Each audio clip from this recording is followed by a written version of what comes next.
Hello and welcome to the MVP Show. Today we're chatting with the first ever Microsoft MVP for Dynamics 365 for Talent, Microsoft's new HR system. She joins us today straight from Oslo, Norway, to share with us her MVP story and share her expertise in Dynamics 365 for Talent. I'm happy to welcome to the show Malin. Full show notes can be found at nz365guide.com/137. Now let's get on with the show. Marlin, welcome to the show. Thank you, Mark. Thanks for having me on. So you're the first MVP for Dynamics Talent, is that right? Yeah, that's correct. First and only so far. First and only. Wow, that's a very, very privileged position. But tell us, before we talk a bit about that, where do you come from? What part of the world do you come from? And what do you do when you're not working? I live in Norway. I come from the far north part of Norway in Lofoten, which is the most beautiful place in the world. But right now I live in Oslo, the capital of Norway. And I was supposed to work in marketing when I grew up. So I have an education in marketing. And then the whole consulting life just blew me away. And I became a consultant in 2014. Okay. So how long have you been then working just with Dynamics Talent? March 2018. Wow, so a bit over a year. Yeah. And do you find in Norway you're getting lots of projects around Microsoft Talent? It's been a slow sell because, and it's so different from our CRM part, because I usually work or have worked for years with CRM or customer engagement or whatever it's called today. And because this, for us at least, there are shorter sales, and we're selling to salespeople, and they're often taking decisions a lot faster. And now we're over at the ERP side of the table, and the sales are excruciating long. Yeah. So it's just, we have one customer that's coming up to a year. We've been working with them, and they still haven't, or they've decided, but now they're going to find partners on the finance and operations side. And yeah, so it takes time. Yeah. A long time. Yeah. And what made you choose though to really go down the track of talent? Like, I understand you're the first to pass the MB6 898 exam, Dynamics 365 Talent certification. The second. You're the second. Yeah. I mean, that's amazing. Like getting that done. What made you jump into the talent side of things away from the customer service side of things? Just by chance, a customer came to us saying, well, could you do a proof of concept on talent? And our sales guy looked at us and said, yeah, sure, of course we can do that. like all salespeople. Yeah. Yep. And then when he hung up the phone, he asked us, what is talent? And we're like, I have no idea. And then my manager, which used to work in Microsoft, said, oh, I think it's some kind of HR thing. And we're like, okay, never heard of it. And so, well, Molly will learn it, so she'll do it. I was like, okay, no problem. So you got into it. Yeah. What do you like about it the most? I like the pace that the development is going. I have my blog I'm working on. I think it's 16 reasons why you should choose talent.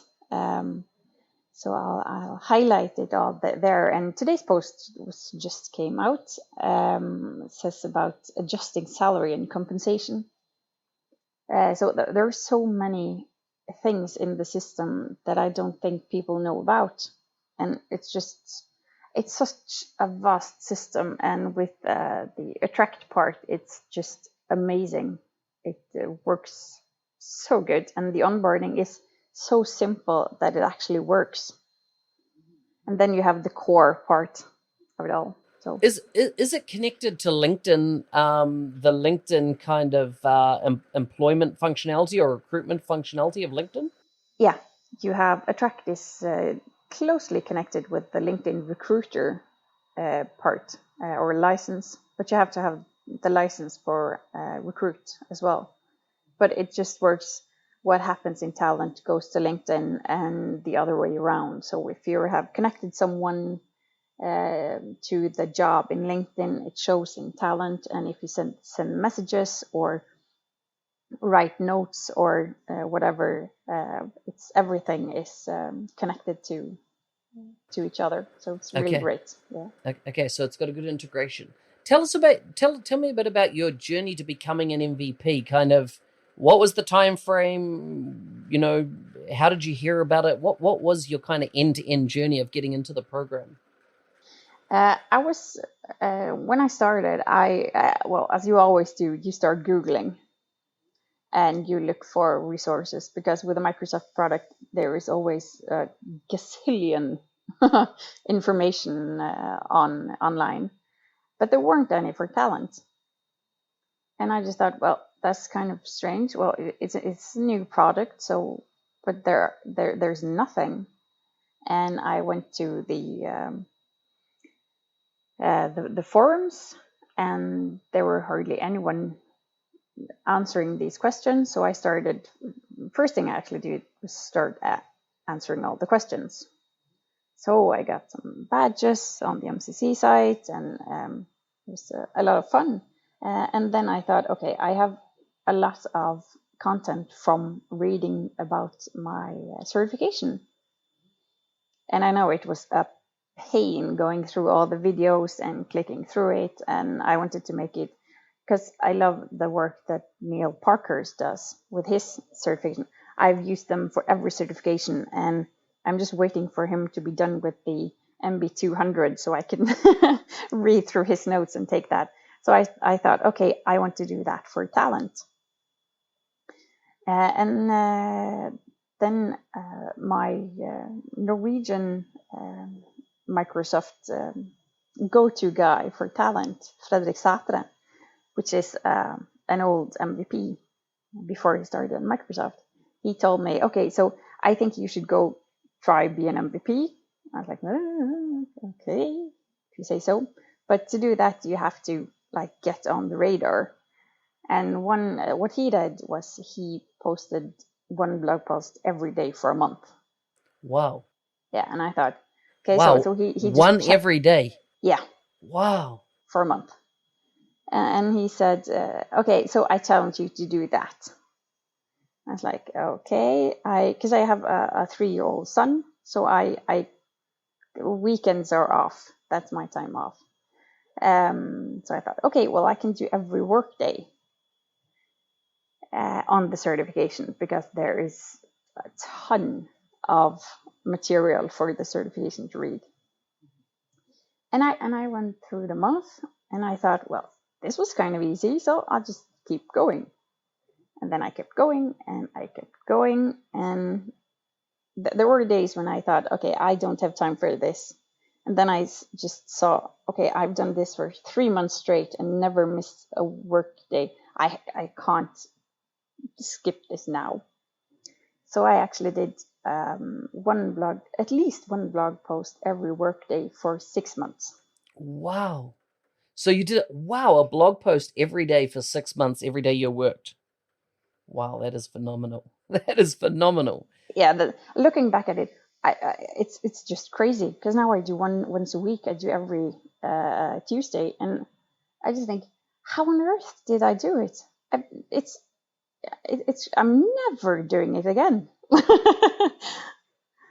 It's yeah. That is incredible. So, kind of, what was your model for, and what is your model now? How do you come up with ideas to blog on, and kind of what's your kind of ritual or process you go through to create a blog post? I right now I have the series I'm working on. I started with the one blog post why you should choose talent as your HR system, and in there I had 16 reasons I think it is. So there I have 16, now 15 it is. Just there I have 15 weeks of blogging. And it's easy to come up with the reasons why you should choose talent. There are so many, so I just had to restrict it a bit. But even though there are so many things in the system, I still don't know. So I take it as my personal learning path. Just, okay, what don't I know about right now? So I have a ton of themes set up right now, just to have some. Well, I have a lot, but I always write them down. Okay. So the ideas you write down the list as ideas come to you, and then when it's time to write, you choose one of the ideas and you write it out. Okay. And then tell me about your process of writing. How long does it take you roundabout to write a post, and what do you add in there? Is it graphics, video? Like, how do you think about it when you actually write a post? I know I should do video, and I am supposed to start doing videos, and I am starting doing videos soon, but I haven't gotten there. So I learned a lot from being on your 90-day mentoring challenge, where I learned a lot, and I said there that I am going to start doing videos, but as of now it's just text and pictures, screenshots from the system. But videos are coming, and it's not short blog posts, at least not the certification blog posts aren't short. They're but they depend. It just depends. I can use half an hour if they're easy posts, and I can use 2 hours if they're more complex and more to write. Yeah. Okay. And so when do you tell us about, like, how do you actually write a post? And what I'm meaning here is that it's not like, my experience is not just simple, just sit down and write. Like, it's got to do with, what is the structure, what is the story, what's the starting point that you want to start with people, and where do you want to end the post. Like, even I find often it's hard knowing when to end a post, more than knowing how to start one. So what do you think about when you actually create a post? With my series right now, I think that I end it when I know I've said the top line, like, okay, this is why you should choose it. And if you want to read more, you can read about my other posts that go in depth. Because in the certification post, I just wrote full out everything you needed to know about that specific thing. So then there was a natural like stopping point for that.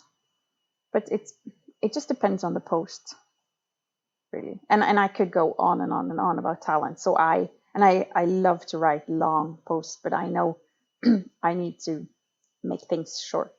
Yeah. Yeah. And like, English is obviously not your first language. Are you writing these all in English? Yeah, all in English. Wow, Yeah. that is impressive. Do you do anything in Norwegian written wise? I do at my company's page. I write everything in Norwegian, but it's kind of hard because I have this presentation that I take for companies, for just what is talent and how can it help you. And it takes about 45 minutes to an hour. And I've done it more times in English than in Norwegian. But it's when I come into a customer, I have come to a customer and they say, could you please do it in English if you can? And I was, yeah, no problem. It's just easier because I do everything with talent in English. So when I change the settings to Norwegian in talent, it's hopeless. Is that right? Yeah, because it's kind of like some of it is being translated, and anyway, it was a lot worse than it used to be. So I do send in some translation information to Microsoft, just saying that this is just completely wrong, or you could maybe, yeah. Okay, so help improve the product. Yeah. You also do stuff in the user group up there, and my understanding is you run a user group. Tell us a bit about that and how that got started. Yeah. I run the user group Women in Dynamics in Oslo, and we started. I started it in April, I think, and we're now 122 members Wow, in Oslo. in Oslo. This is so good. This is so good.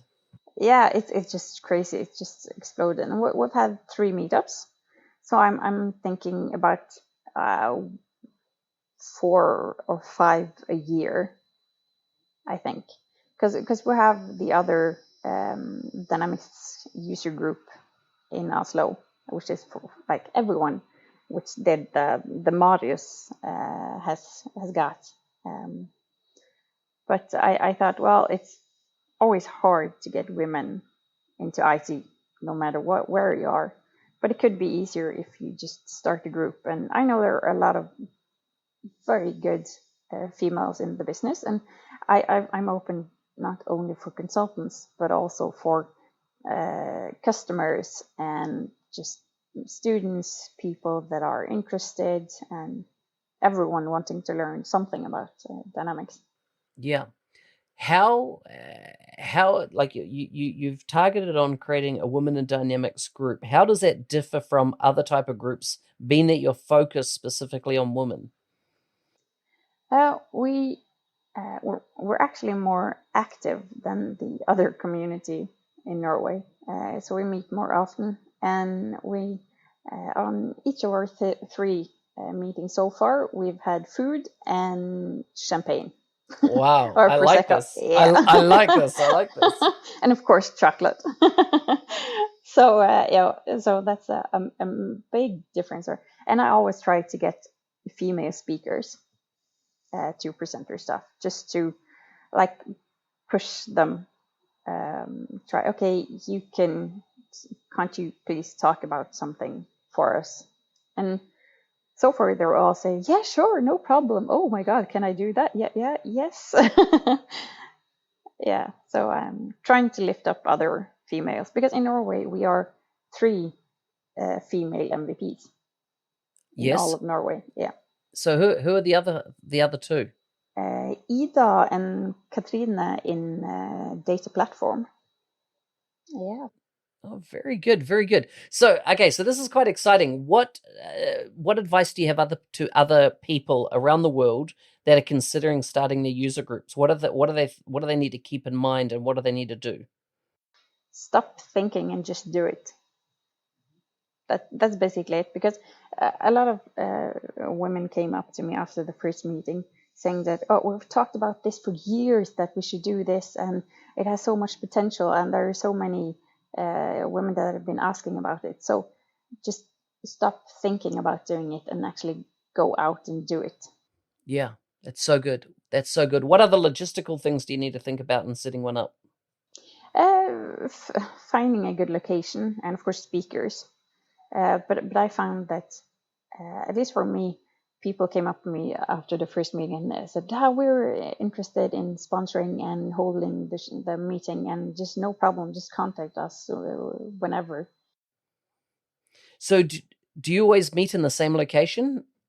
No, we've had the company I work in, Point Taken, has held 2 meetups, and we've had one outside of the building. So the next time will probably be outside of my company, just to try and spread it a bit, so that yeah.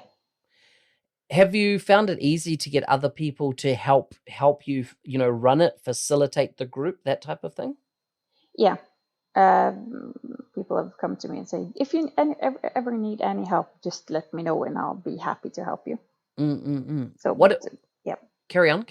Yeah, right now it's just me and the organization team, because it's really, it haven't been that much to really organize. I've had it quite easy getting speaks, and now I think I have the next 2 or 3 meetups set with what we want to present. And I had some polls or Kahoots in the last meetup so that we can prioritize what parts of dynamics we want to focus on the next time.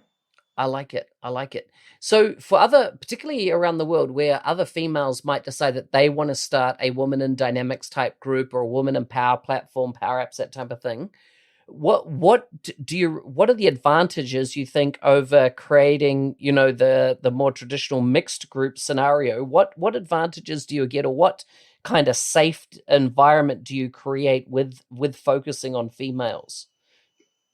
First of all, it's easier for other females to attend because it's just other females. Well, my group isn't closed for men, not at all. If they want to come and be supportive and are supportive of women in dynamics, they could of course show up. But it's mainly for the women, just to not be exclusive in any way. But of course, if you are a jerk, you'll be thrown out very fast. I like it. I like it.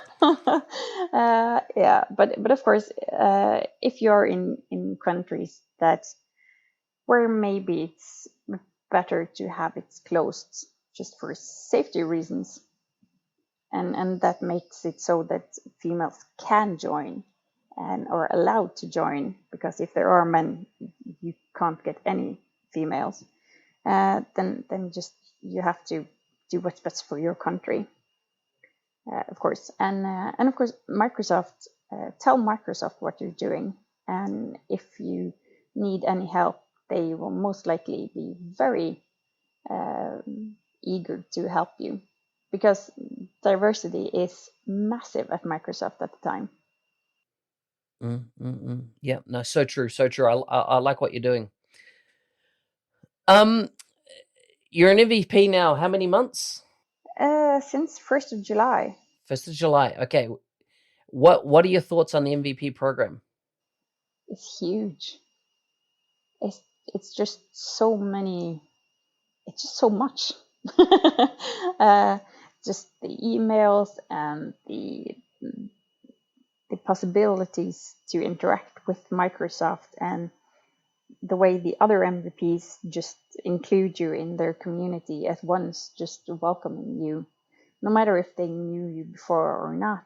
It's just, oh, hello, welcome to us, and feel free to ask any questions, and no questions are dumb, and just behave yourself, and we'll love you. So good, so good. Do you recommend it to others? As in, is it more than what you anticipated, or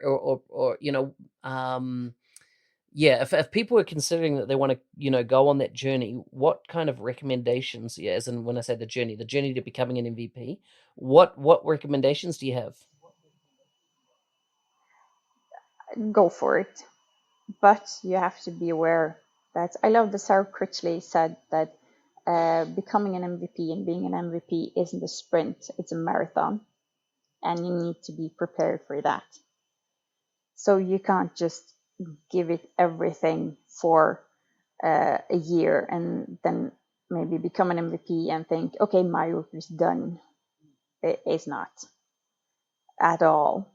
You still have to continue your work and spreading your message and talking to people and presenting and everything. But of course, once you become an MVP, it's a lot easier to get accepted for speaking arrangements and being on podcasts and everything. So it's it opens up new doors. Okay, are you ready for some quick fire questions?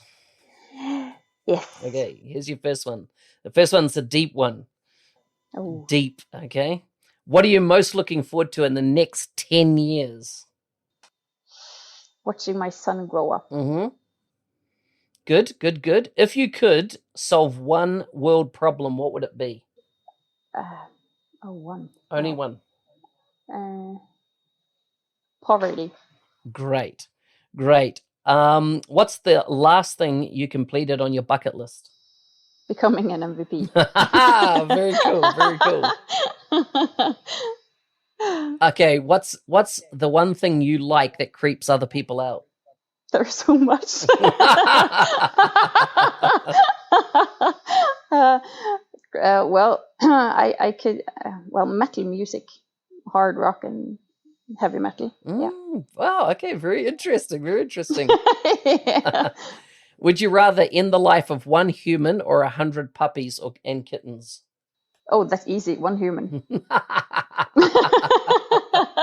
I won't ask who. Oh, it's so many. Okay. What state or country do you never want to go back to? You can't think of one? No, actually, I can't. None. Oh, that's very good. That's very good. You won't offend anybody. No. Well, it's been awesome, Marlin. It's been great to have you on the show and chatting about your journey and becoming an MVP in the whole talent area. If people want to follow the content that you're creating or connect with you online, where can they find you? Everywhere. I'm posting a lot in Twitter and of course LinkedIn, and I have my own blog. And I've tried to keep up with answering questions at the forum, but time just doesn't add up there. But I'm still there at times. But definitely my blog and Twitter and LinkedIn.